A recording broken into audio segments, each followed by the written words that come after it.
Hare Krishna, Krishna Krishna, Hare Hare, Hare Rama, Hare Rama, Rama Rama, Hare Hare, Hare Krishna, Hare Krishna, Krishna Krishna, Hare Hare, Hare Rama, Hare Rama, Rama Rama, Hare Hare, Hare Krishna,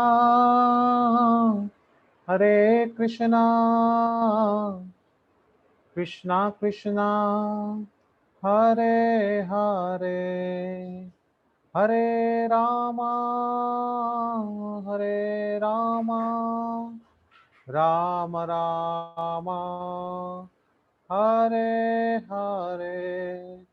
Jayo Radha Madan Mohan Radha Madan Mohan Radhe. Jayo Radha Shama Sundar Radha Shama Sundar Radhe.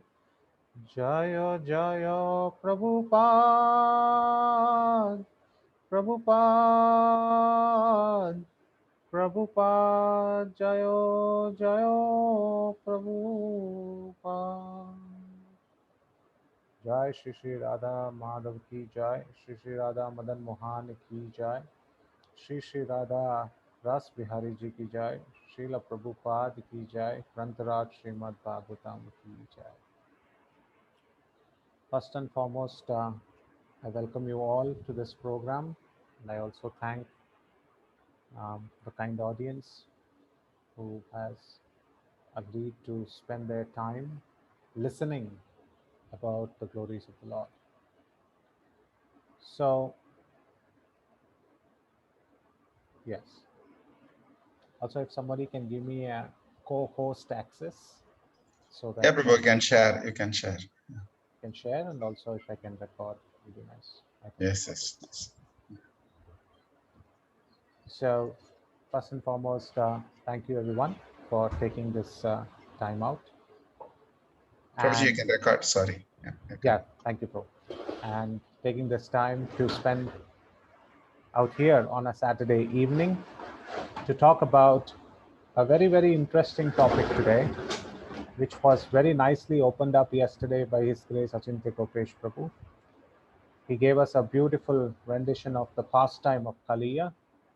If we have any doubts of what the pastime we are going to talk about, we have two background images, which is very clearly telling you it is going to be Kaliya today.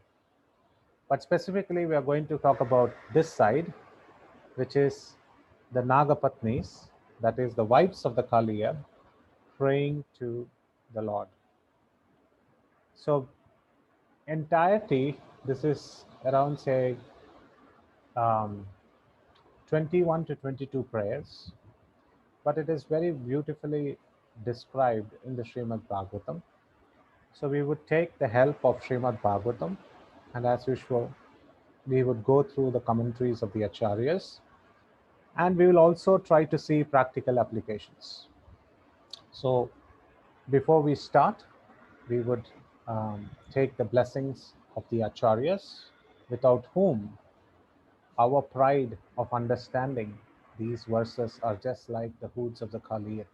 We will not be able to understand these verses unless and until they write down their realizations and the deep meaning of these prayers. So we also take the blessings of the assembled Vaishnavas who are Vipra, who are extremely qualified in understanding the subject matter. We also take the blessings of the holy name, which will reveal to us the pastimes, the glories, as well as the greatness of the Supreme Personality of Godhead. And we also take the blessings of Mother Saraswati and Vyasdev, who has blessed us with Srimad Bhagavatam. So let's do the Mangalacharan and let's dive deep into Srimad Bhagavatam. 10th canto, 16th chapter, talking about the prayers of the wives of Kaliya. Om Ajnanatimirandasya Jnananjana Chakshur Unmilitam Yena Tasmai Shri Gurave Namaha. Shri Chaitanya Manobishtam Stapitam Yena Bhutale Swayam Rupa Kadamahyam Dadati Swapadantikam. Vandeham Shri Guru Shri Utapada Kamalam Shri Gurun Vaishnavanscha Shri Rupam Sagrajatam Sahagana Raghunathanvitam Tam Sajivam Sadvaitam Savadutam Parijana Sahitam Krishna Chaitanya Devam Shri Radha Krishna Padan Sahagana Lalita Shri Vishakhanvitamscha.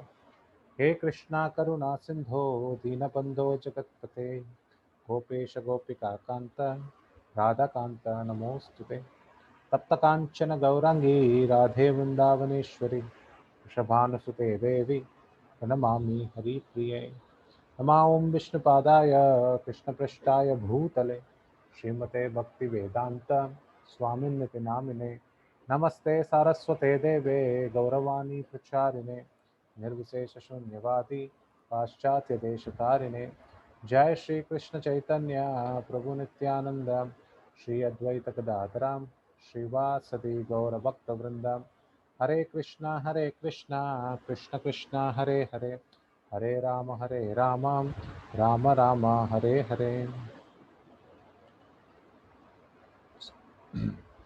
मुखं करोति वाचालं पंगुं लंघायते गिरिं यत्कृतार्थमहं वन्दे श्रीगुरुं दीनतारिणं परमानन्दं माधवं श्रीचैतन्यदेवं. Om Tat Sat. So, the topic today is starting from the pastime where Achintya Gopesh Prabhu yesterday stopped. We all saw how the great Lord, who is none other than the Supreme Personality of Godhead, Sri Krishna, jumped into the lake of Kaliya. Now, many of us will ask this question: did he jump into Yamuna or did he jump into the Kaliya's lake? So, my first question starts with my lecture starts with a question. Anybody in the audience can answer. Was it the lake or was it the waters of Yamuna? Both are correct, Prabhu. Both are correct. Because it is the Yamuna water, river's water, like a tribute. It was a small lake Okay. in the sides of Yamuna. So why this lake is being mentioned? Why can't they say because it's part of Yamuna means why they cannot say Yamuna? Huh? Prabhupada's purpose gives very nice. Because Kalinga occupied that space. He made a private property, huh? He made Yeah, private property. Put the encroachment. fence. Encroachment. So nowadays, encroachment, this is actually happening from a long time. So yeah. But any other answer, any practical answer why it was a lake? Then I have one more question. If was the lake or the waters of Kaliya, we heard yesterday Achintya Gopesh Prabhu say that the waters were very poisonous, correct? So if the waters are poisonous, so wouldn't the water be flowing? Because Yamuna waters have a good current. That is why Krishna used to come and jump and play in the waters. So if the poison is there in the water, the poison and the water will flow, right? So not only Vrindavan, Mathura should be also affected. Isn't it correct? Just like nowadays we see a lot of poison is being put inside Yamuna water by materialistic construction and factories, and that is flowing into Vrindavan, and due to which there is a lot of agitation that save Yamuna. So some Kaliya's poison is coming from different factories, modern factories are Kaliya's representatives. So they are putting so much of waste into the Yamuna river. So because the water's potency is to flow, so Kaliya's poison should have also flown to Mathura. So is it the correct understanding? Question again. Lake, Prabhuji, lake means the water is generally stagnant or it's like it doesn't flow, means there is not a heavy current. Correct. Yeah, and But whereas I think Kalia might have hold it or I'm not sure. Hmm. So such questions are very much welcome because many people in the modern day society have so many questions when they hear the beautiful facts of Srimad Bhagavatam. Because then in the Srimad Bhagavatam, it is also said that the lake was having huge depth as deep as an ocean, and it is also said it had currents. So then, how is it possible? So that is why we have to take shelter of Sanatana Goswami.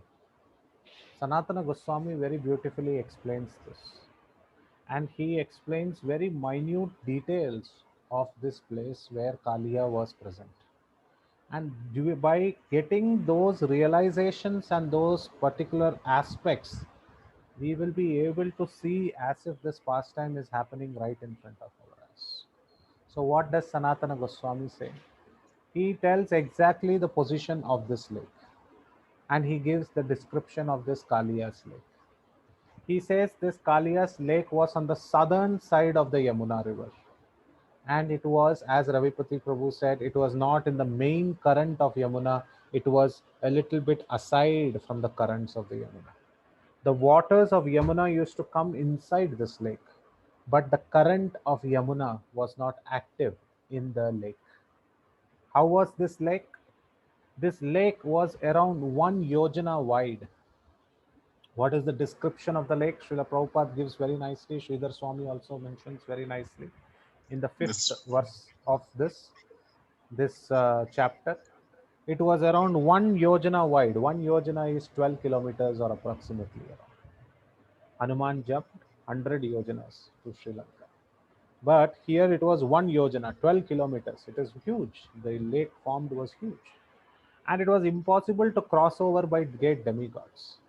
Why it was impossible to cross over? Because it was very deep. If sometimes if you misjudge the alignment of jumping from one bank to another, if you fall down, you will sink. But you won't sink in crystal blue waters of Yamuna. You will sink in the poisonous, loathing with poison, the waters which were of a particular color. Sridhar Swami goes on to even explain the color of those waters. And where does he explain? He explains pretty soon the color of the water was red and yellow. It was toxic in color. And this red and yellow comes from the greatest of the poisonous snakes which were residing around the banks of this particular lake. There were many serpent holes at different points, and every one of them had many, many serpents living there. Kalia, his wives, and many other serpents were living there. And they used to exhibit poison. And these poison, along with poison, they used to also sometimes give out fire. And when this entire thing was happening, a fog was formed in the Kalia lake. And this fog used to rise up in the sky.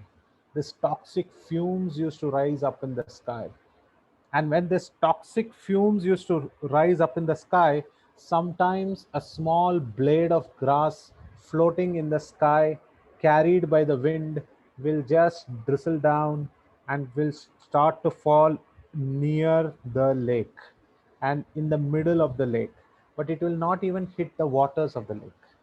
By the time it touches those fumes, the dry blade of grass, the kusha grass, which is taken away from the ground by the gust of the wind and it is about to fall into the lake, when it touches the fumes, it catches fire. This indicates the poison which is there in the fumes.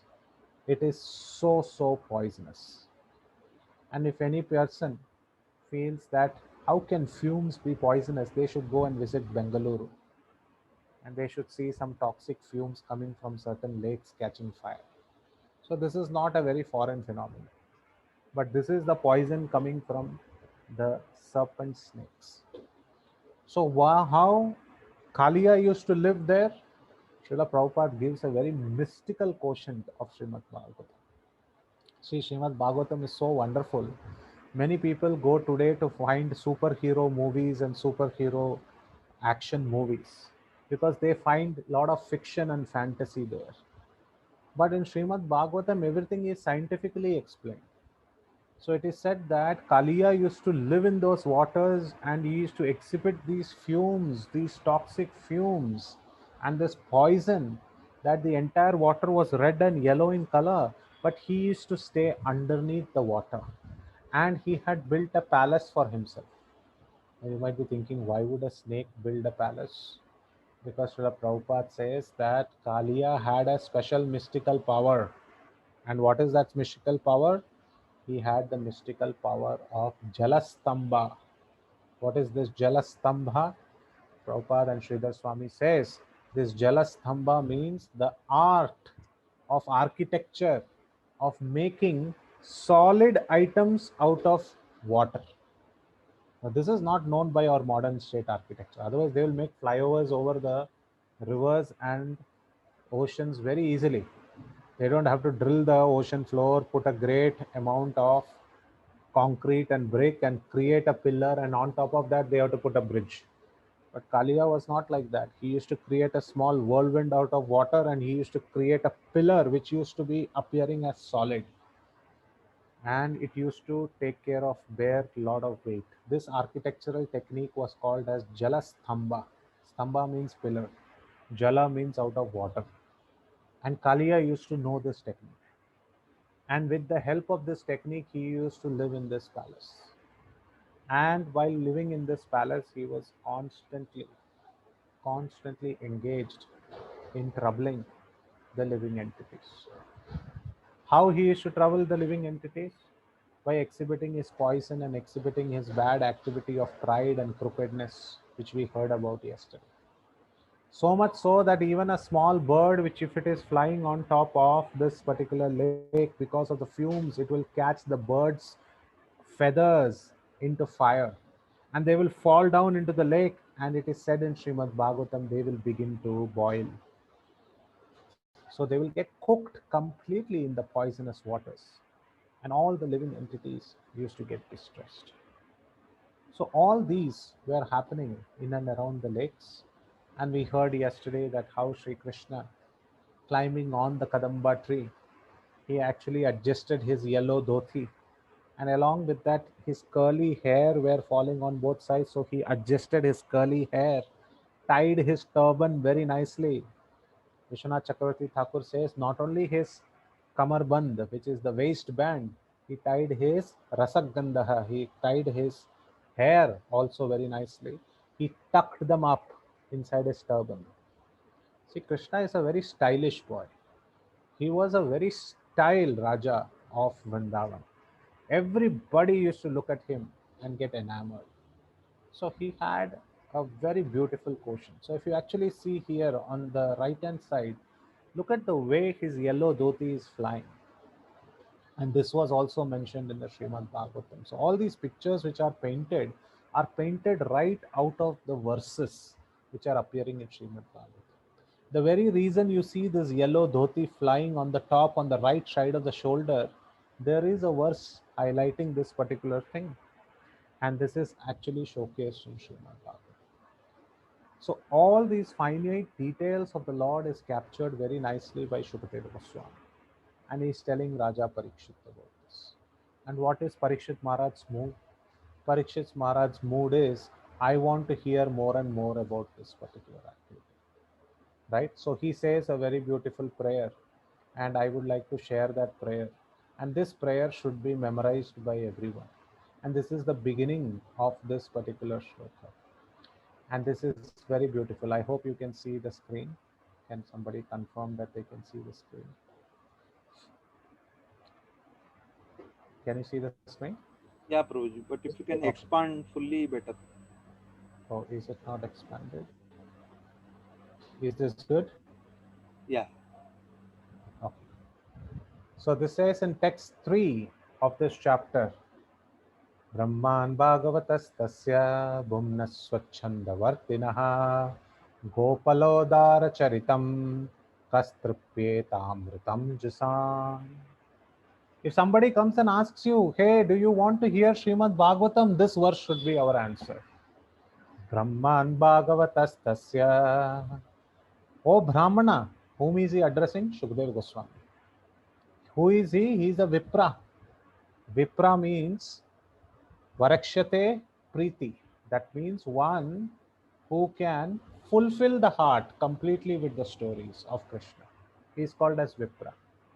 O Brahma, O Brahmanan, Bhagavatasya, the Supreme Personality of Godhead, freely acts, Swachanda, he freely acts according to his own desires.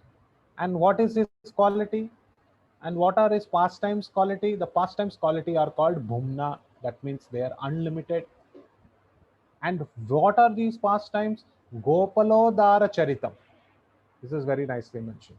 What is it mentioned? It is saying Gopalodhara Charitam. Why is it called Gopalodhara Charitam? Gopalodhara Charita means the Charitam of the little boy of Vrindavan, the coward boy of Vrindavan. That is the young son of Nandananda.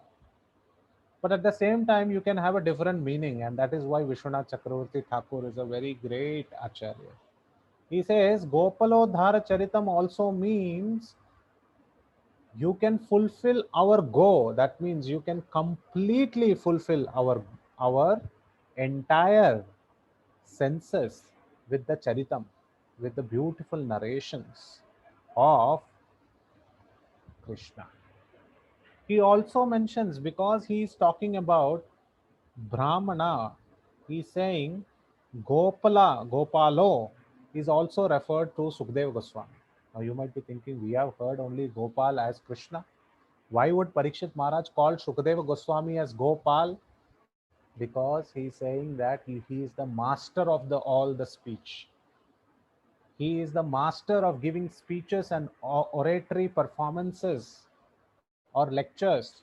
And hence he is saying, because you are the master, please tell me the Charitam.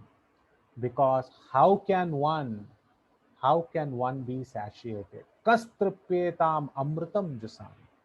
How can I be satiated hearing the nectar which I am partaking of? See, this is the mood of listening to Srimad Bhagavatam. Brahman Bhagavatastasya Bhumna Swachandavartinaha Gopalodara Charitam Kastrupyetam Mritam Jasam. How can I be satiated? O Brahmana, the unlimited supreme personality of Godhead, he freely acts according to his disowned desires. And what did he desire? He jumped into the lake of Kaliya.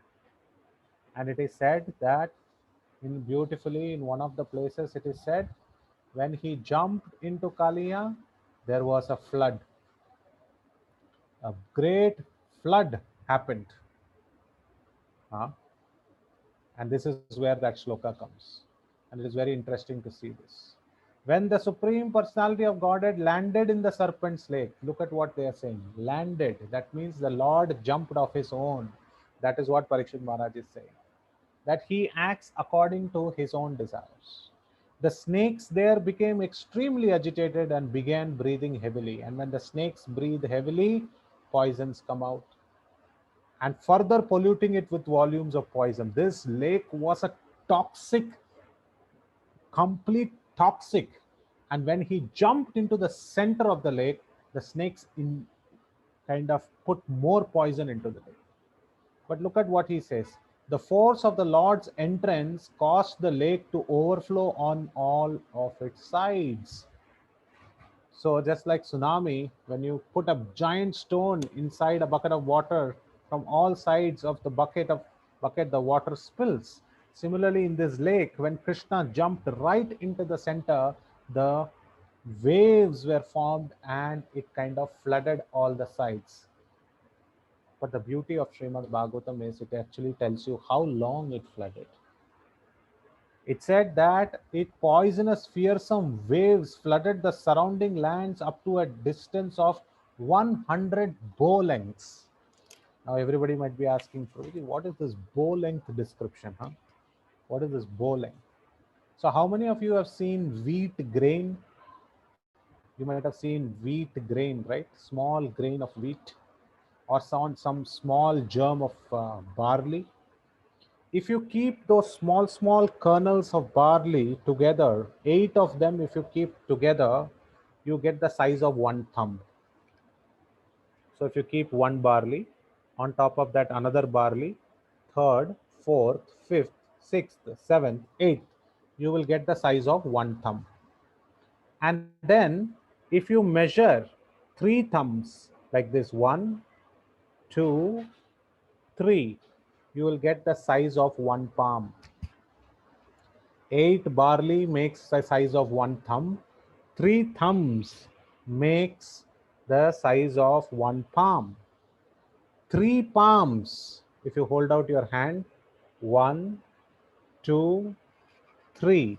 If 3 palms make the size of your hand, look at Srimad Bhagavatam, how crystal clearly it gives us the measurements. And 2 hands put together gives us the length of one kick shoe.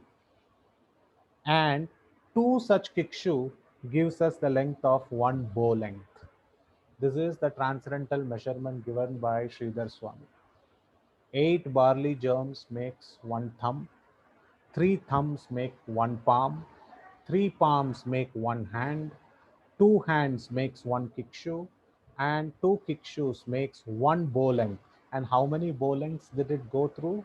It went through 100 bow lengths. So you can imagine the buoyancy by which the jump that Krishna actually made. So did Krishna get hurt? No. The next scene, he is actually swirling his mighty arms and making the water resound in various ways. So many people ask this question. What is he doing?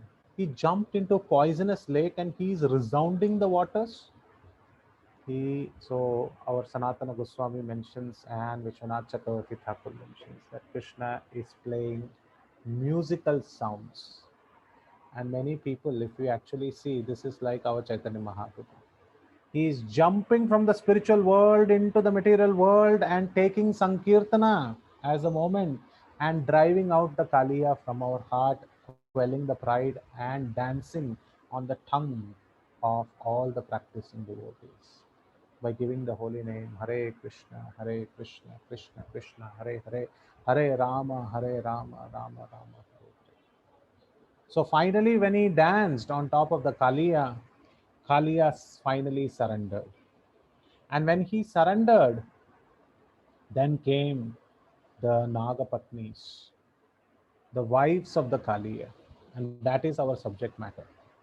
So today we are going to see the first 6 prayers of the Nagapatnis. And now you might ask, why are we looking at only the first 6?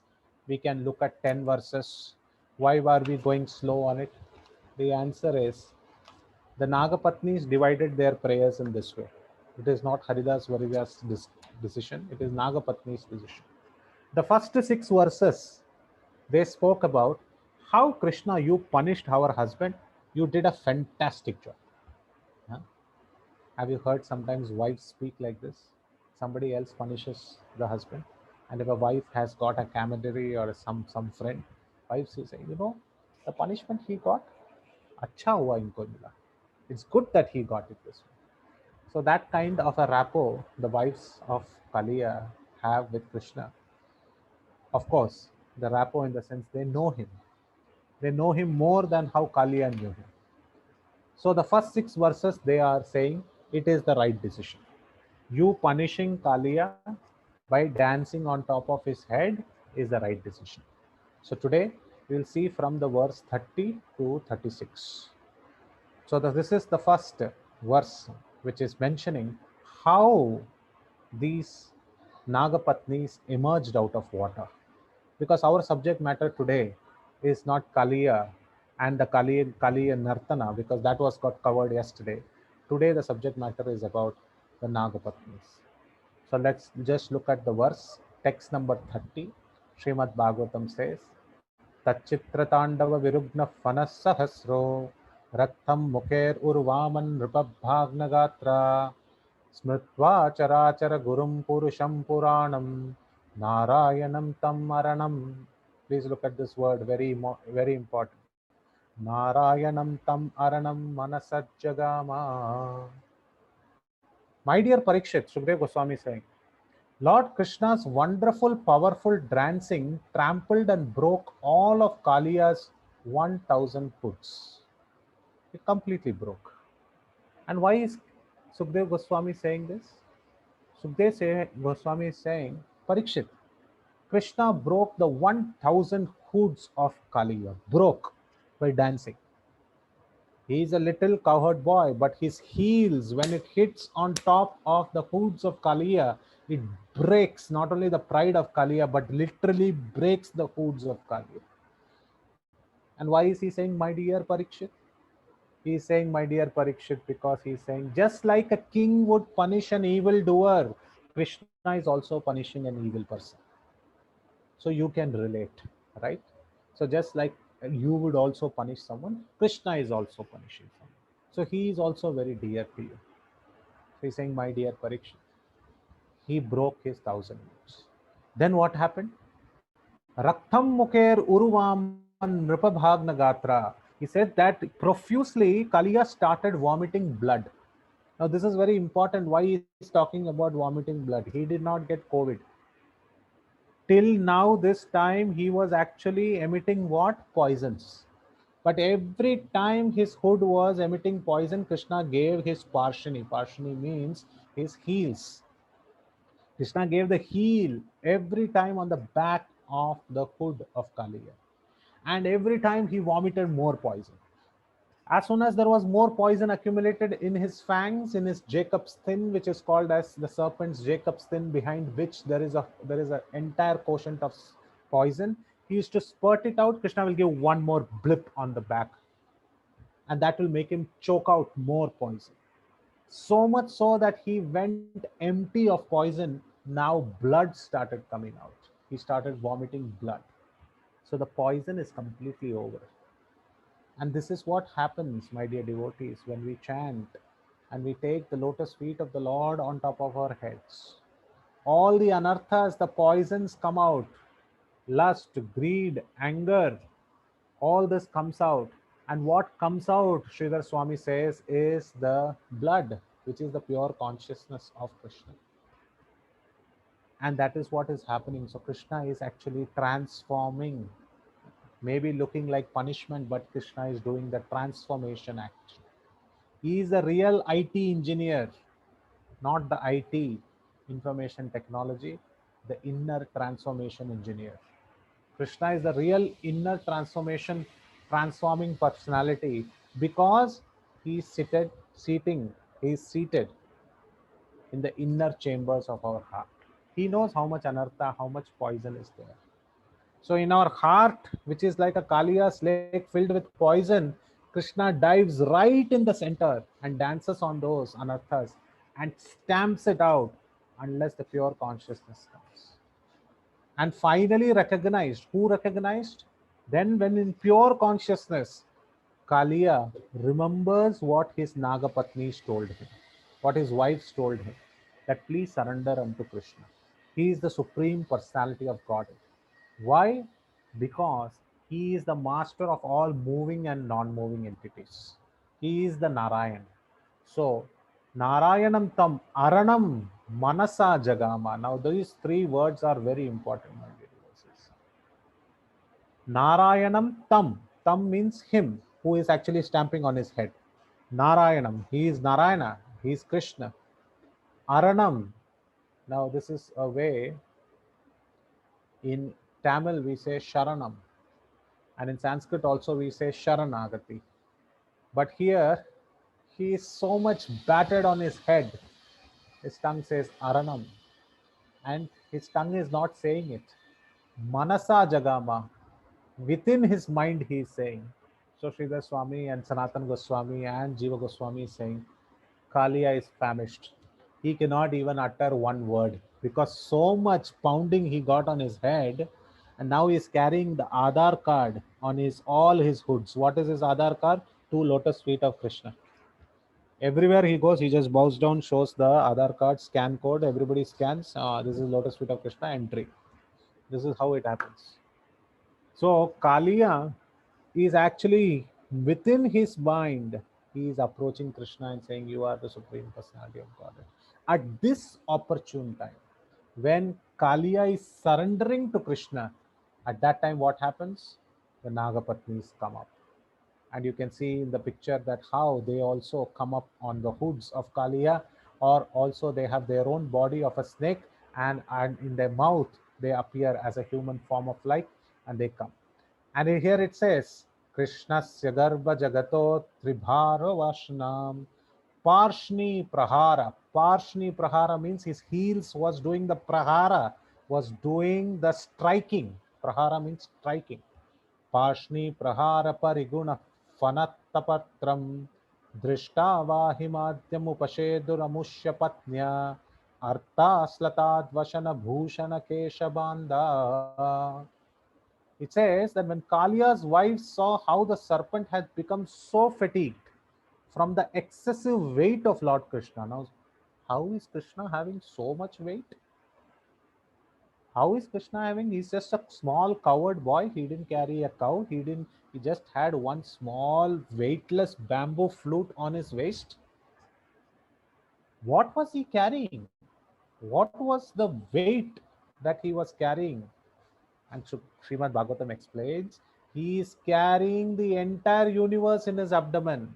And recently I had the chance to go to Lord Padmanabha Swami's temple in Tiruvananthapuram. This is also my hometown. And he is called as Padmanabha because he has a giant lotus flower like navel. And from that lotus flower like navel comes another giant lotus flower, on top of which Brahma is sitting. So if you go to the Padmanabha Swami temple, in the second window, you have to bend down at least 2 feet and look up. Generally, nobody will tell you because the light doesn't reach there. But if you know your expert eyes, you have to bend down and look up, and you will see a beautiful golden lotus, and you will see this big stem of golden navel coming from Lord Padmanabha. And Brahma will be offering his obeisances. And from that navel stalk of that lotus, that navel stalk that is coming, in that stalk is the entire universe and cosmic 14 planetary systems. So he is carrying the weight of that entire cosmic manifestation. And so imagine, generally the body weight is carried by the feet, and the feet's weight plus the body weight is carried by the heels, and those heels are Parshni Prahara Pariguna Fanattapatram. That is hitting the head of Kaliya. So these are like hammer blows, not even hammer, sledgehammer blows on top of the head of Kali. And so when they were completely shattered with the striking of Krishna's heels, who felt distress? The Nagapatnis felt distress. Now somebody might ask, hello, what kind of patnis are these? What kind of wives are these? Now I have a question. Somebody has to answer this question from the call. From the first time when Krishna started dancing, why don't they come up and offer the prayers? Why are they waiting till their husband is vomiting blood and now they are coming? It is like the Hindi movies. After all the fight is over, the police car will come. Why can't the police come early and stop the fight? No. After the climax, just 2:30 seconds before the reels go up and the credit reels come, the police car will come, as if the law will take its course. So similarly, why these Nagapatnis are making an entry at the last minute? Any logical answer to this? Isn't it too bad for Kalia? Somebody puts a lawyer to Kalia, he will say, why can't they come early? Why have they come now? So what could be the possibility? Can anybody speak on behalf of the Nagapatnis on their entry time to offer their praise? Prabhuji, that's the great welfare contribution to the husband from the wife. Because so many times she was keep on insisting the husband will never listen. So he said, okay, let him beat, let him beat, let all his false ego, false pride, everything comes down. Then at the end, the moment will go and save. Very good. So Prabhuji is saying that welfare is only coming at the end, not in the beginning. Welfare words were given, but मार पड़ने दो इसको तभी सुधरेगा. Okay. Any other answer?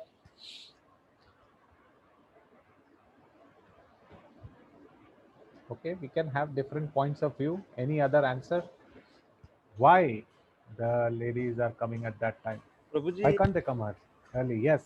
I don't know, man. I'm just thinking, might be they might have saw Krishna's feet, or they got signs that he is the Lord, Yeah. or I mean, they understood that he is the supreme personality of Godhead. So And Prabhuji, he danced for such a long time. Every time they saw the feet, 1,000 heads, not one head, two head, 1,000 heads got broken. Then only they came. Or were they waiting for those 1,000 heads to break? Uh, So yeah, it's a good thing. So for this also we have to go to the acharyas. See, there is no point giving our opinion. You have to see the acharya's opinion. Sridhar Swami says that initially the wives had spoken like how it was mentioned that they were doing a great welfare by telling Kalia, please change your manners. You know what? He is Supreme Personality of Godhead. Don't do this poison business in his lake and in his rivers. Yamuna waters are actually great waters of Krishna, where he does pastimes every day. He is the Supreme Personality of Godhead who has come to subdue all evil on earth.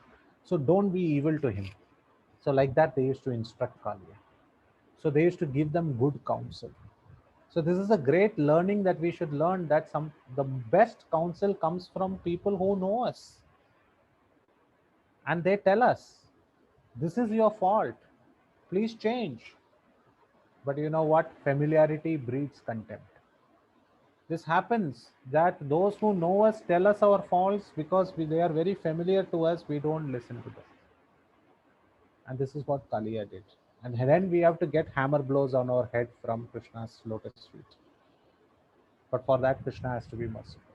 So they were telling Kaliya, please change, please change, please change. Kaliya was not listening one bit. He was continuing his atrocious activities. At that time, Sridhar Swami is writing, the wives thought, let him go and die. We will become widows. And because we are staying in Vrindavan, we will pray to the Lord personally later when this entire problem of our husband, enemy husband, is gone. Because with this husband, we cannot go to Krishna. Krishna will not accept us. So they were saying, let him go and die. This was their thought. And they were thinking that let us become widows. Then we will pray to Krishna very nicely. But the beautiful thing that they saw melted their heart. And what was that? Aranam Manasa Jagama. Before that, Smritva. This word is the turning point for their appearance. Smritva. Smritva means remembering. Who remembered? Kaliya remembered. What is the first process of devotional service? Smaranam, remembering. So he started his path from the evil place when all his heads got shattered. He started remembering. And how did we start the lecture? When Parikshit Maharaj says, how can I be satiated by listening and remembering the glories about Krishna? It started with remembering. So Smritva. And what is the Smritva? Charachara Gurum. Now I was wondering why he is suddenly introducing this Charachara Gurum. That means he is the supreme master of all moving and non-moving entities. This is accepting Krishna as the supreme spiritual master. Accepting that you are the master, and I am remembering that Purusham Puranam, and you are the oldest living entity as Narayan, and hence I surrender unto you. That means this surrendering is happening because there is some trinadapi sunichena taroriva sahishnuna amanina manadena kirtaniya sadahari. So this principle is happening in the heart of Kaliya, and he is becoming a Vaishnava. And when this Vaishnava qualities was seen by other Vaishnavas, the Vaishnavas cannot say that. The Vaishnavas, when they find another small spark like Vaishnava quality in another person, they will run to them and they will rescue them and take them back home, back to Godhead, to Krishna. Now, in this condition, he is standing below the lotus feet of Krishna. Even if Kaliya dies now, he'll go back home, back to Godhead. But still, look at the mercy of the Vaishnavas. They want to give him the highest benefit not the chastising benefit. They want to give him the highest benefit. So even though they first thought that let him die, they rushed to the spot. And that is what is mentioned in this particular verse. And how did they rush? With their clothing, ornaments, and hair scattered in a disarray. This means very clearly the decision was a hasty decision. That means they changed their decision. Otherwise, they will not appear in this way, because they knew that their husband will die if they do not appear now. And then they approach the personality of Godhead. So this is a great quality that we should imbibe from the Nagapatnis. That when we see even one person slightly interested in Krishna consciousness, we should actually call them, we should actually help them.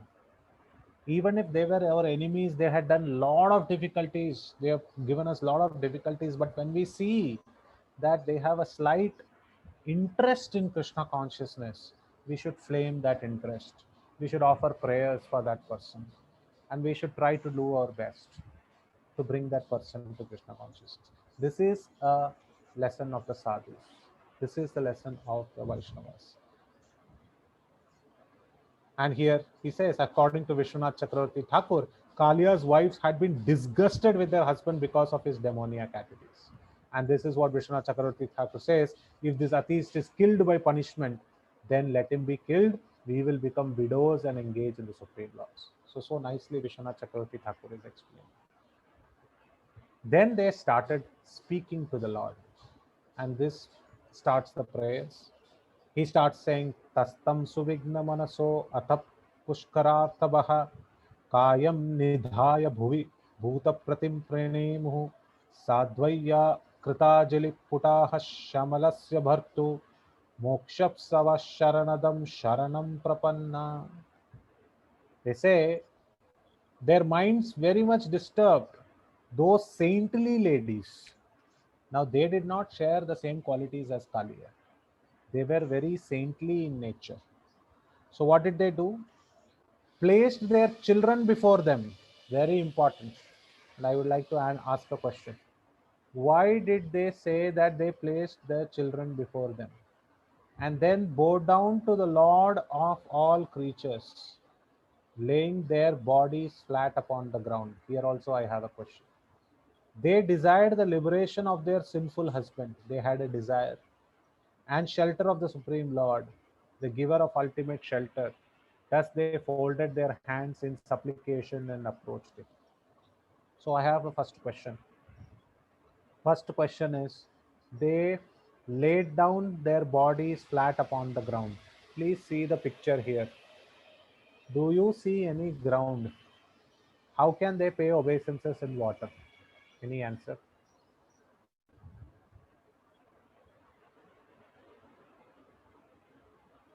Any answer, my dear devotees?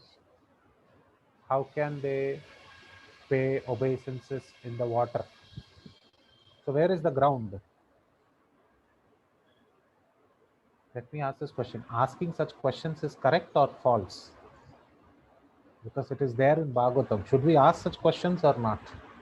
Prabhuji, no, you just read, Prabhu. Ground means some ground it will be there, Prabhu. They are water bodies, na Prabhuji. So for them, Prabhu, but what is ground, Prabhu? Here it is ground is written. Where is ground in between Yamuna water?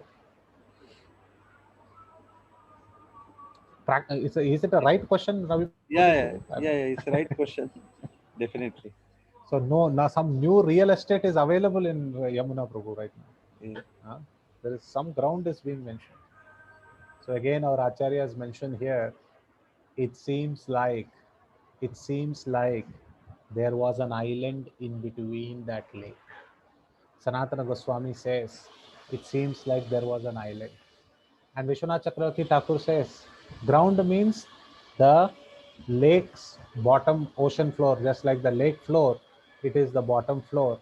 And they were actually going down at the bottom of the floor. They were doing that. So they were there. Then the second question is, why were they placing children before them? They are chota snakes, they are chota bachas. Why were they bringing them before? Any answer? So Krishna can get more sympathy. They can win the sympathy from them. Very correct, Prabhuji. 100%, 100 out of 100. Because they wanted to gain sympathy. Because children, nobody will take action against them, right? So there was sympathy quotient. So look at these saintly ladies, they know very well. They approached the Lord, and their mind was very much disturbed and anxious at the same time. But I have a question, my dear devotees. If the Nagapatnis are coming at this time, don't you think they will be afraid also?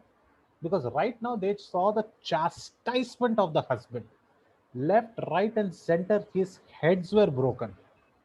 So won't they be like, my God, we are the wives, we will also get such a treatment from Krishna? Why were they not afraid? Any answer? They should be afraid, right? Because if the husband is getting that treatment, being attached to the husband, they should also get such a treatment, because they were also living in that same lake. But they were fearless. They had While no enmity for towards Krishna, Prabhu. okay, and that is stemming from where? Saintly, they were saintly, means the word saintly. Uh, They were saintly. Okay, very good. That is one. Okay, they had the saintliness. Any other answer? Why were they not afraid? The devotees are free from fear. Hare Krishna. Another option, another thought could be like, they are surrendered and they are very, what you call, trust on the God that He will be savior for them. Yeah, that is the right answer. Moksha pavashwaha sharanadam sharanam prapanna. You know what they are thinking? They are thinking on two levels. They are thinking, first let us see, where are we living? Where are they living, Prabhuji? They are living in the lake. Where is that lake? Vrindavan. Where is Vrindavan? So if somebody gets a real estate in Vrindavan, who has to give shelter? Krishna has to give shelter. If you have to live in Vrindavan, Krishna and Srimati Radharani has to agree. So they are living comfortably where? In Vrindavan. So that means who has given shelter? Krishna has given shelter. There we have committed offenses. Then who has come to save us? Krishna has come to save us. Then on top of that, where has he given the shelter to Kaliya? At the lotus feet. And he has also offered his shelter. So they are not afraid that of the offenses. They know that once you take shelter of Krishna, Ma Shuchaha, as you said, they are fearless. They know that he who grants shelter, Sharanadam, he is the person who will grant them complete shelter. And for this reason, they appeared in front of Krishna. And they started telling their prayer. And their first prayer was Nagapatni Uchuhu Nyayo Hidanda Kilbishesmis Tava Avatar Kala Nigrahaya Ripo Sutanam Apitulya Drishtir Damam Phalam Eva Anusham. He mentioned very clearly, the wives of Kaliya serpent said, the punishment this offender has been subjected to is certainly just. Look at the way they start their opening statement. You know what, my dear judge, the lawyer, and my dear judge, the punishment that you have given, completely 100% correct. I am not even submitting my petition and application against this punishment, because they know if they do, they are gone. First, they are taking the side of Krishna. Wives of Kali, the punishment, this officer, no other word is being. They approached, and the first word is not even obeisances. The first word, they just bow down to the ground. They don't say, "Oh Krishna, you are great," like all other prayers in everywhere else, like Gajendra's prayer. Everywhere they say, "Oh Krishna, you are the master, you are the supreme personality of Godhead." Kunti Maharani says, "You are the personality of Godhead." Here, nothing. Punishment you gave is correct. It is just. It is completely correct. Because Krishna, you have come to this world for what? You have come to this world to actually correct the persons who are doing mistakes, the persons who are envious, the persons who are cruel. And you look upon them, those who are cruel, and you look upon your devotees both impartially. Even if you punish, that is a mercy.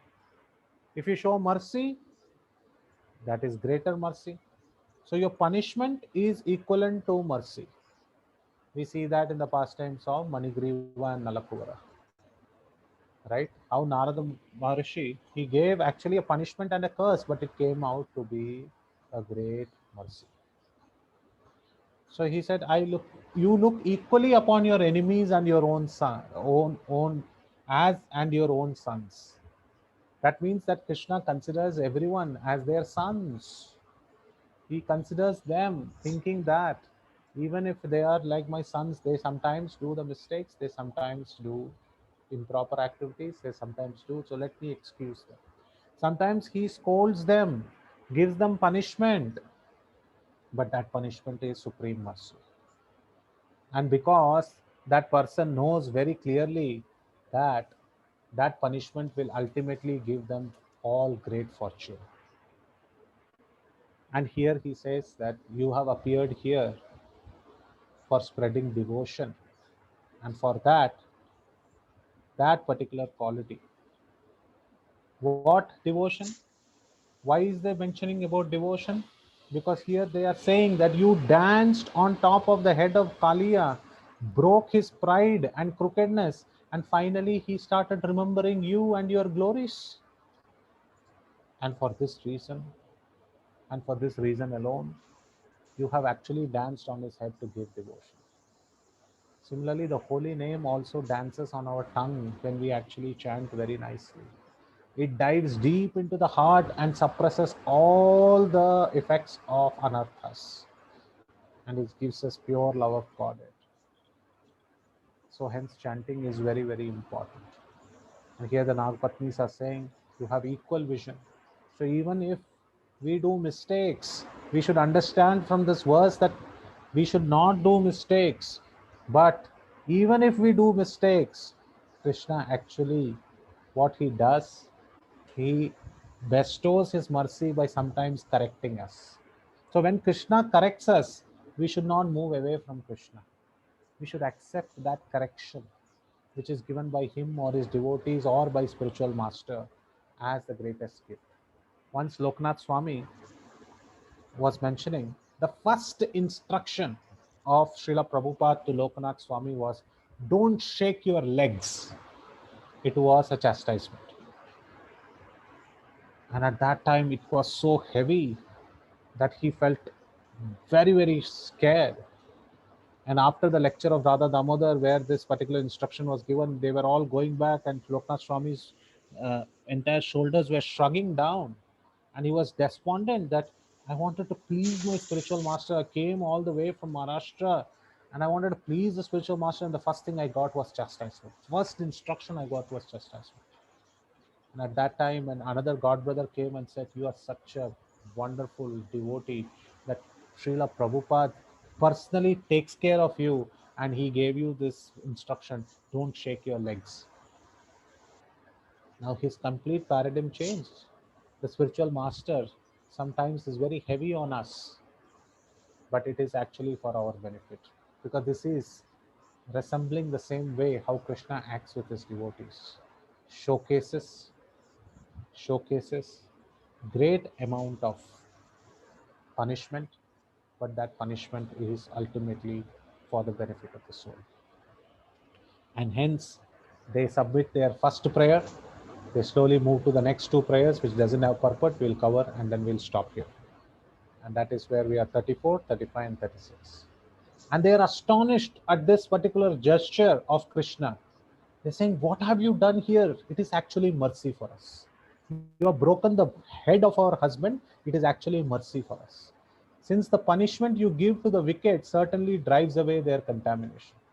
This is the reality. If Krishna gives us a punishment, a kind of a step back in our life, then that is mercy. Like Sudama, he got so many reversals in his life, and ultimately that was the harbinger of mercy from Krishna. Indeed, because the conditioned soul, who is our husband, is so sinful that he has assumed the body of a serpent. They say that only sinful persons get the body of a serpent, and we are also sinful because we associated with our husband. And hence they are saying, so hence your anger towards him. So they saw Krishna's face. When they appeared and they bowed down to him, they saw Krishna's face. Krishna was very angry. Can someone tell me why Krishna was angry? Krishna was enjoying the dance on top of Kaliya, but why was he angry?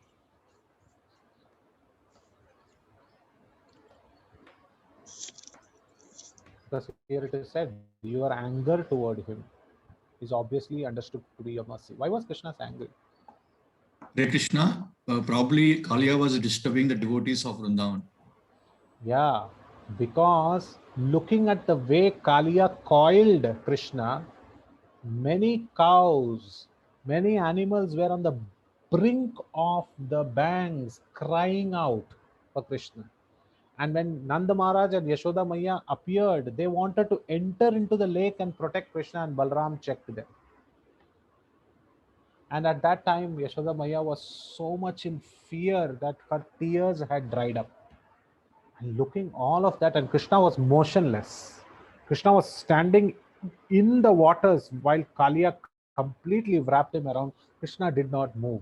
Acharyas say why Krishna did not move. Many of us will feel that the coils of Kaliya was very strong, but the actual answer is given that Krishna was enjoying the pure embrace of Kaliya.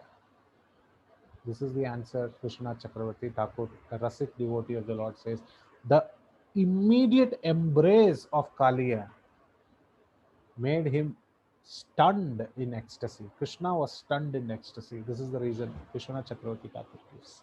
And hence he was motionless. And then when he came back and saw that all his devotees were in distress, he said, now I have to teach this person a lesson. So this is how. And Kaliya even bit Krishna first on the chest. Vishwanath Chakravarti Thakur says, don't think it is biting, because he bit on the chest. These are kissing the limbs of the Lord, because Kaliya was seeing so wonderful limbs of the Lord are here, and they are splashing water everywhere, making musical sounds, doing kirtan. So I would like to kiss those limbs. So he immediately bit it. So this is how devotees and devotee poets see. So now they are saying that you have done actual mercy for us. You gave us this great mercy, and that drives away contamination in the heart. And hence, our sinful husband, who actually was very sinful and he got the body of a serpent, you have actually driven out all his contamination and you have given him pure devotion. And here Madhvacharya gives a very nice quote, that he says that we should understand, we should be pious, and we should understand that whenever suffering comes to us or punishment comes to us, it is actually the causeless mercy of Krishna. Because only the envious persons punished by the Lord will continue to be envious around him. So we should try to be pious, and that should come, even if it comes from redressals or punishments, we should try to be focused and understand that this is for our benefit. And the last two verses are the verses of perplexion. They are completely perplexed because there is two contradictory things happening in front of them. First contradictory thing is that their husband is an evil doer, so he should be completely punished. But what he got on the other side is the extreme mercy. Srila Prabhupada uses the word extreme. Extreme, it is not mercy. Mercy itself is wonderful, but extreme mercy. Sanatana Goswami uses the word extreme mercy. What is the extreme mercy? They got not the dust of the lotus feet of the Lord, which is itself extreme mercy. They got the very feet of the Lord. Not once. Lord Ramchandra gave the dust of the lotus feet of the Lord to Ahalya. The stone became Ahalya. The dust fell on her. He did not even keep his foot. Here, the Lord kept his foot, not one foot, both the foots, not one time, millions of times. And not that he kept it, he danced on it. Look at the mercy that Kaliya got. So they are perplexed.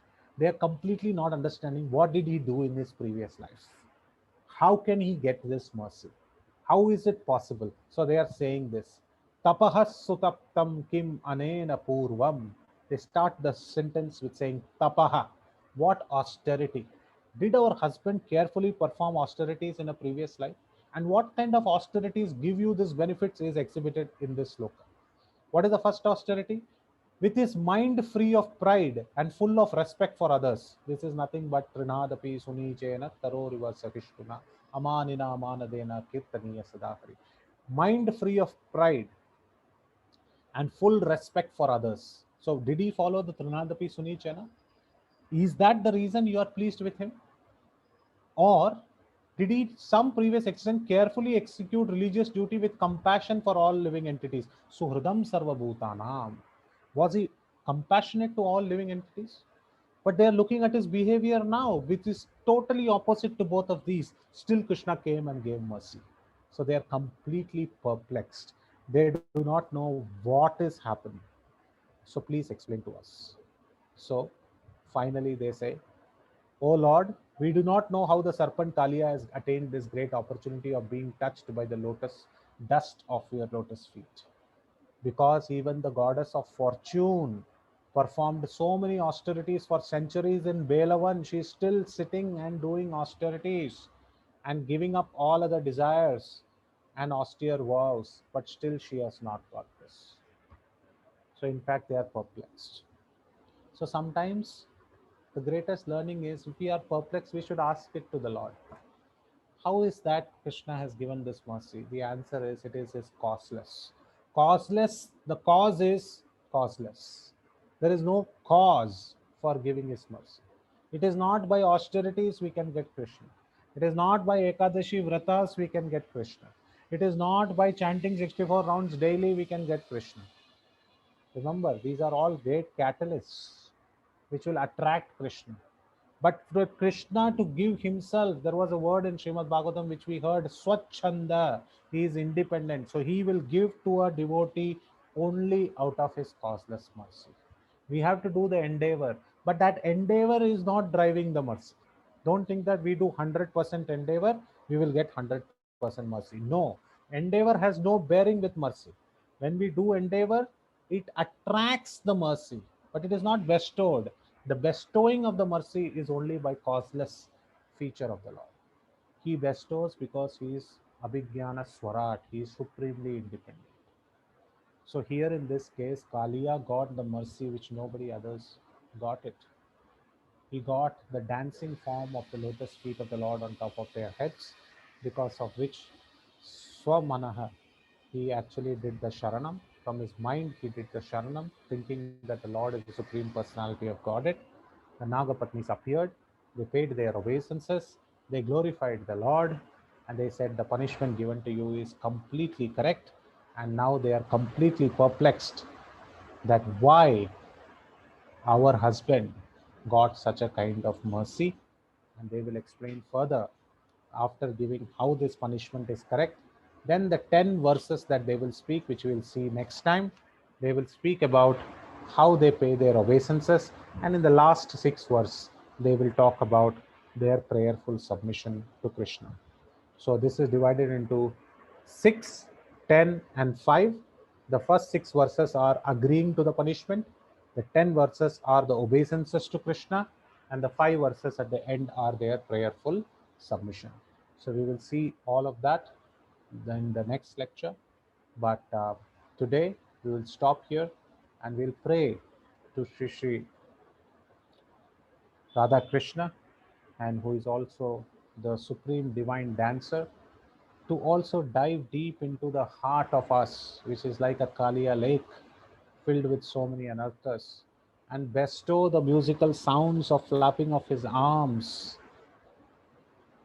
which is none other than the holy name, to penetrate deep into our hearts and drive away the Kaliya's hoods, so that the holy name can dance on its heels on the tongues, which are like the hoods of the Kaliya nowadays, and he can bestow the complete mercy and give us the love of God in our heart.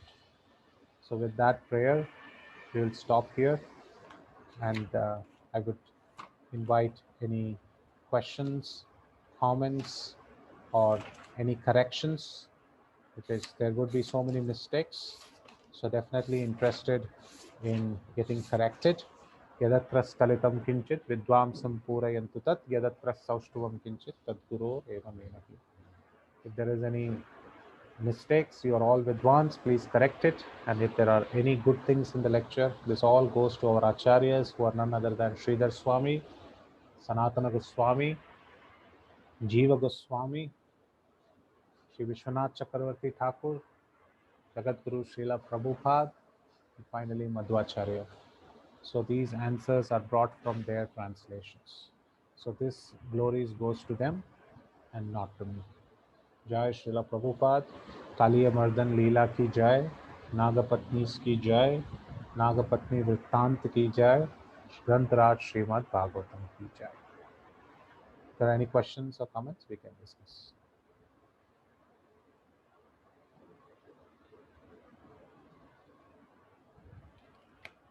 Hare Krishna. Thanks a lot, Prabhu. A nice session. So we understand about the prayers by waves of Kaliya.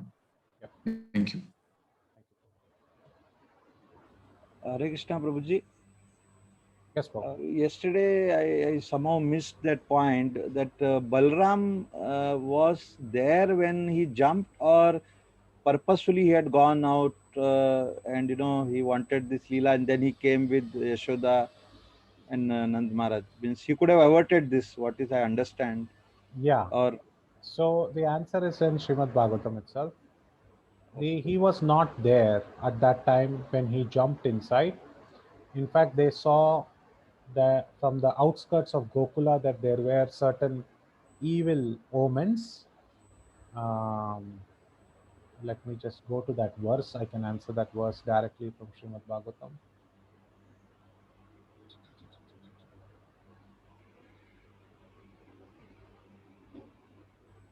Okay. Yeah, here it is. Okay. Just give me a minute. yes.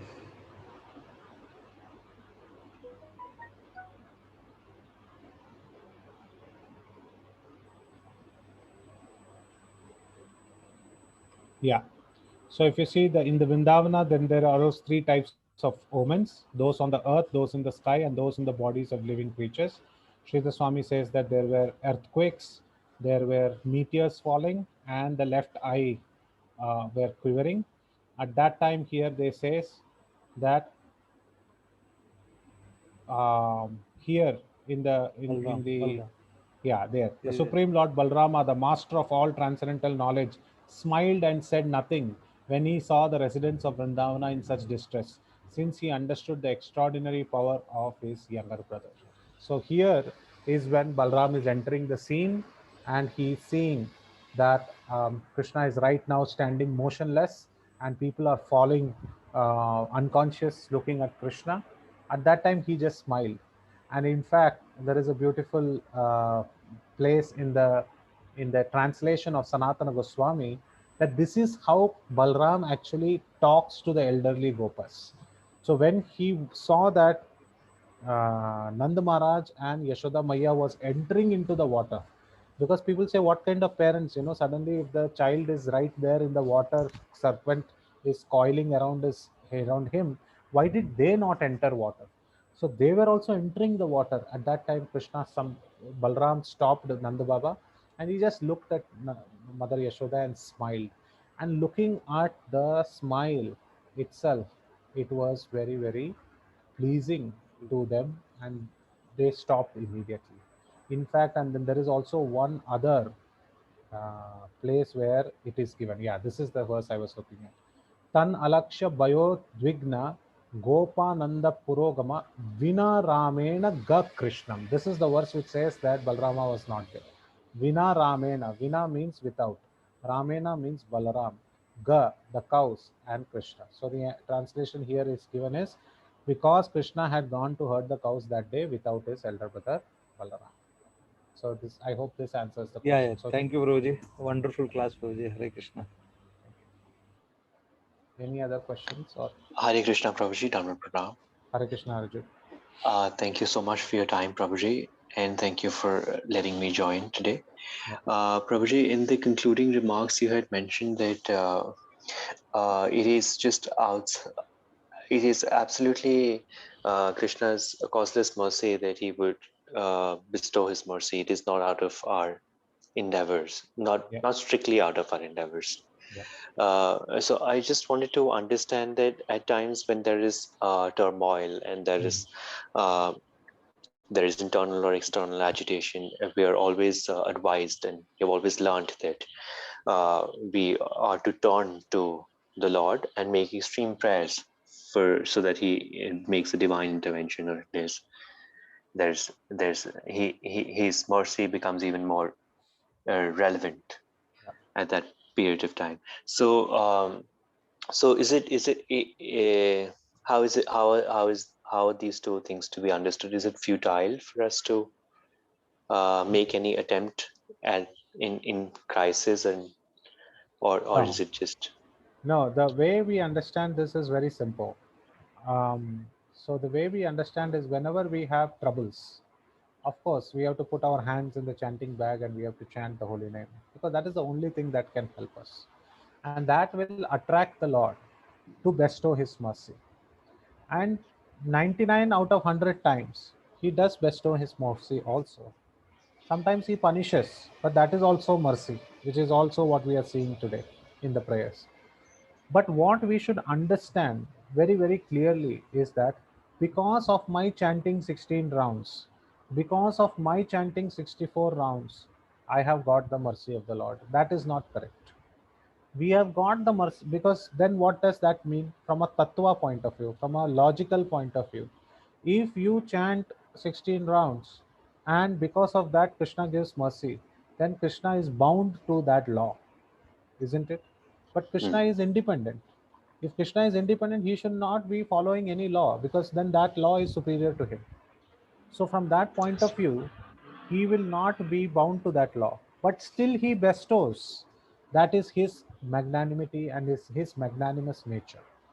So, Krishna giving mercy, Prabhupada, that's why he writes causeless. There is no cause. The meaning of the word causeless is there is no reason. You cannot find a reason for that mercy. So, if there is no reason for that mercy, then our endeavor cannot be the reason. So, from that reasoning, sorry for the wordplay, but for that reasoning, we say that the chanting, austerity, parikramas, this cannot give us Krishna, but this can attract the mercy of Krishna. The final mercy, this might all attract the mercy, and finally, the mercy will be given by Krishna out of his free will. So, the 99 out of 100 times this attracts mercy, and Krishna is very, very attracted by a person who is chanting the holy name and taking his name. From that context, I was saying that whenever in distress, we should pick up the chanting bag and we should pray to Krishna and try to get his mercy. And the mercy might come as mercy, as which is favorable, and sometimes as punishment, which we should have the superior eyes to understand. Those are also mercy, which is what the Nagapatnis are saying. Does that clear the question? Answer, Prajit? Yes, absolutely, Prabhuji. So would it be right for us to say that we should not keep our prayers and our endeavors central to Lord's mercy? Lord's mercy is independent of our making endeavors. Lord's Would it mercy be is okay? independent of making our endeavors, yes, but our plea should be for mercy. Please understand that we, by knowing this logic, we do not stop pleading for mercy. No, we have only one thing to ask: please be merciful unto me. Like how Narottam Das Thakur is saying very nicely, Yadi doya na karibe, patita Hmm. dekhiya. If you Hmm. do not show the mercy, looking at a fallen soul like me, Hmm. then I am telling you, oh my Lord, you cannot be called as Patita Pavan. Hmm. You cannot be called as the savior of the fallen. So if you Hmm. want to keep the name as the savior of the fallen, please show Hmm. mercy. But he is again pleading mercy. But in this prayer, it is very very clear. Yadi bhava tufane. Even though my boat is rocking Hmm. in the tempest of waters, I can only plead to you that please save this fallen soul. So the plea, the prayer, the request to the Supreme Lord while we are chanting our rounds, Hare Krishna, Krishna Krishna, Hare Hare, Hare Rama, Rama Rama, Hare Hare, should be bereft of I am 20 years chanting, should be bereft of I have been given this particular great mantra on such and such a day, should be bereft of saying that I am such a great soul. It should only be I am a fallen soul. I plead your mercy, O my Lord, O holy name. Please engage me in your service so that at least I can attract the mercy of yours. So the plead is for mercy. But our pleading is not giving us mercy. The mercy comes because Krishna wishes so. Thank you. Thank you so much, Prabhuji. Okay. Anybody else who would like to comment or add anything to this? Prabhuji, thank you so much for this so detailed attention to detailed, very, very minute things noticed. Because I was confused in 2007 when I went to same like this May month, I went to Vrindavan. The devotee who took us to the parikrama. So we saw this side is Yamuna and the very adjacent is the Kalia Ghat. So the mind fixed that, okay, it is the branch of the water. He entered into this Kalia Ghat. So the Lord performed the Leela over here. Yeah. But after reading this explanations of Sridhar Swami, it's very clear. It is almost like a yojana far away, and it's full of poisonous. Yeah. Thank you for those very detailed study, Prabhu. Thank you. Prabhu, however, you mentioned, you gave the example of how the dust of the lotus feet of the Lord is so powerful. Just not even touching the Ahalya, the dust which touches, it transformed her. Whereas here we see the Lord was jumping on all the thousands of heads.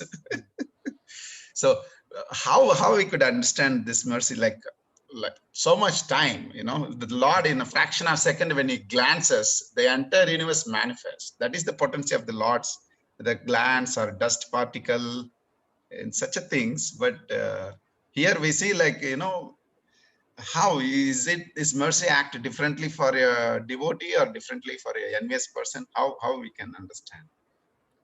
Yeah, so the very nice question. Just that one protest, if Kalia was on this Zoom meeting, he would have just raised one protest against your question, Prabhu. Lord did not jump on him.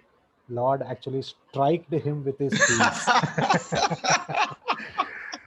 That is what Bhagavatam says, and Bhagapatni says, thank you so much for hitting our husband on the top of the head. This is the first time where domestic violence is supported.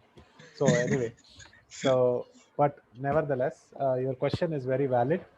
The question talks about that how is that he got the mercy? The answer is that through the association of devotees who are in Vrindavan.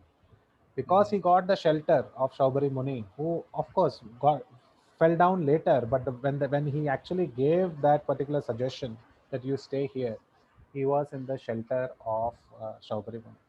So he got in association of devotees, number one, his past life, which we heard about yesterday.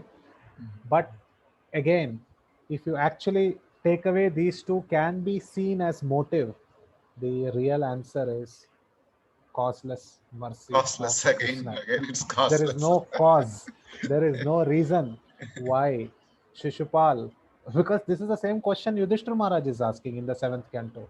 Exactly. How is it possible? You chopped off his head, he went inside you and he got the same liberation. We are sitting here doing Rajasuya Agnya, this thing, that thing, trying to attract his mercy. Both got the same thing. So he said, what to tell about him? I will tell about Narsinghdev's pastime. So when we actually chant Narsinghdev's pastime, Tava Kara Kamalavari, Hiranyakashipu, Tava Bringam. So Hiranyakashipu is also singing there, sitting. Yeah, this is me actually. I'm getting toned. So this is Krishna's causeless mercy, which doesn't have any cause. We cannot find in fact, in the Narayaniyam, Bhattadri, he actually says before Lord Guruvayur, he says that the first time to understand you, O Krishna, is that we cannot understand. So this is the transcendental confusion that Krishna puts us in. But this is such a beautiful confusion. Is that transcendental confusion or real knowledge, Prabhu? Yeah, it's real knowledge that we cannot understand. Understand the Krishna. We cannot understand Krishna. Yeah. The more we try to understand and we get bewildered, we are blissful in that bewilderment. Yeah, thank you, Prabhu. Thank you so much. Prabhu, just one more clarification. The same thing that swatantrena, what is it? Swachena, that one word? Swachanda. Swachanda. Yeah. Yeah. Prabhu, if you don't mind, can you open 9463 in the best? 9463. Yeah, sure.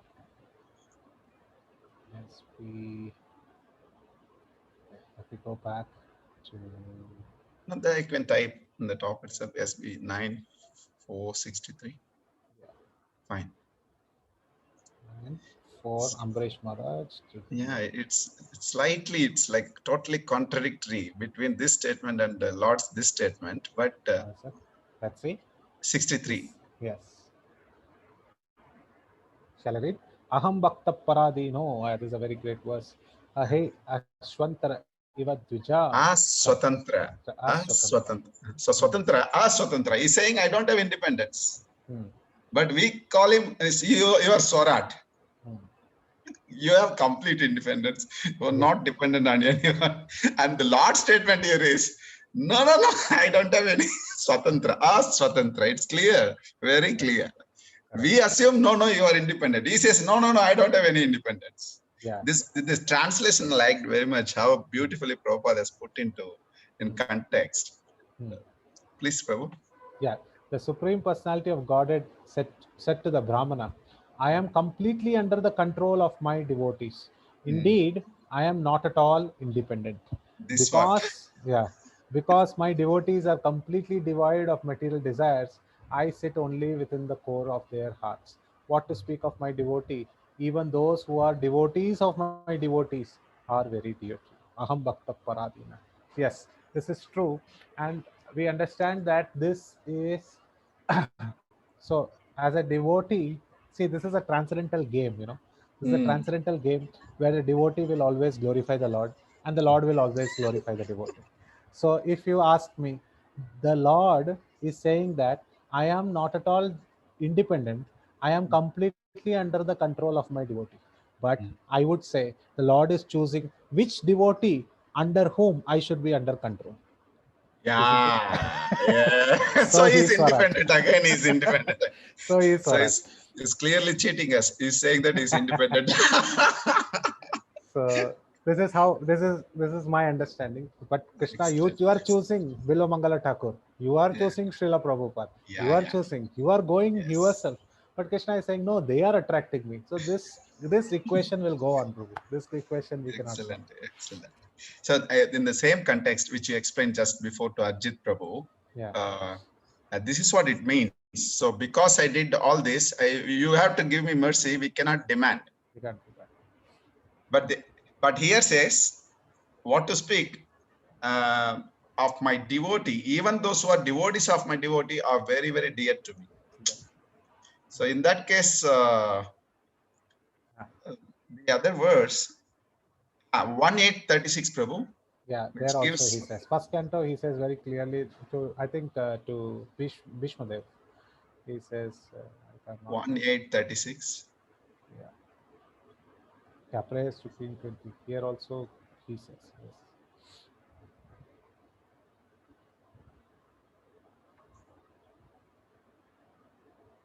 These are all gems words, these are really amazing, which always give a lot of hope and motivate us, go, whatever it is, don't leave Krishna and holy name, Oh Krishna, those who continuously hear, chant and repeat your transcendental activities or take pleasure in others doing so, certainly see your lotus feet, which alone can stop the repetition of birth and death. And this is what Kalia was doing in his previous lives, as we heard yesterday, right? And that's why he could see the lotus feet. Yes.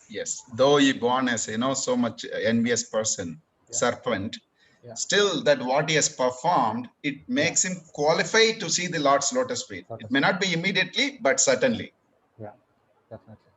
So, thank you, bro. Thank you. Thank you very much, bro. Thank you for churning this very beautifully. Thank you. No, I just was trying to put into the sequence how the Lord is playing the games with the devotees and this unlimited costless mercy. It's not as you said, We cannot understand, but it's unlimited.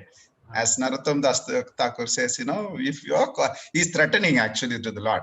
See, you are Patit Pavan. Yeah. If you don't do that, we cannot call you anymore. So You can't careful. call him. So your iCard, you have to remove that name. So you better deliver me and prove that you are Patit Pavan. So nice, such a nice prayer. Ultimately, it's all drives to the conclusion that Yeah.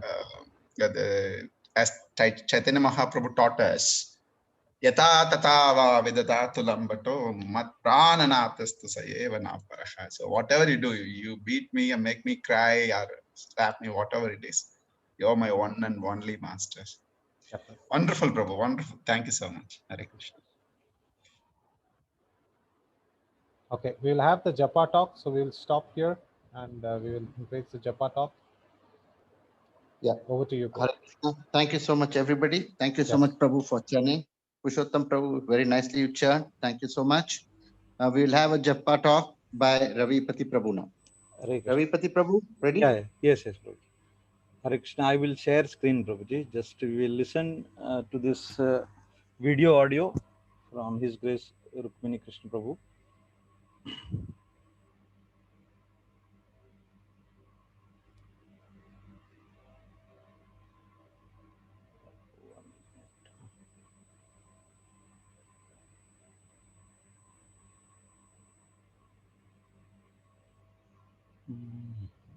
One minute, Prabhuji.